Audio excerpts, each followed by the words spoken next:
പ്രിയപ്പെട്ടവരെ, നമ്മുടെ ജീവിതം സമാധാനപൂർവവും സന്തോഷപൂർവവും ആകണമെങ്കിൽ ശാരീരിക ആരോഗ്യവും മാനസികാരോഗ്യവും സാമൂഹിക ആരോഗ്യവും ഒരു സന്തുലനാവസ്ഥയിലൂടെ കടന്നു പോകേണ്ടതാണ്. അതിൽ ഏറ്റവും പ്രധാനപ്പെട്ട ഒരു ആരോഗ്യമാണ് മനസ്സിൻ്റെ ആരോഗ്യം.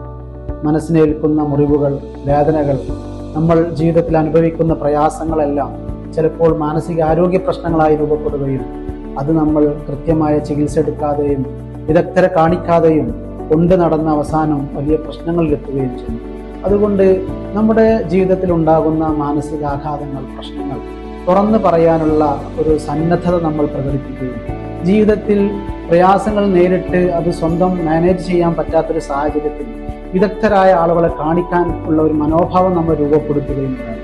ഇതിലുള്ള അപകർഷതകൾ ഇല്ലാതായി സാമൂഹിക ആരോഗ്യവും മാനസിക ആരോഗ്യവും ശാരീരിക ആരോഗ്യവും ഒരേ തരത്തിൽ കണ്ട് കൃത്യമായ ചികിത്സയും അതുപോലെ തന്നെ സഹായങ്ങളും എടുക്കുന്ന ഒരു തരത്തിലേക്ക് നമ്മൾ ഉയരാൻ ഇനിയും വൈകരുത് എന്ന് ഓർമ്മപ്പെടുത്തുന്നു.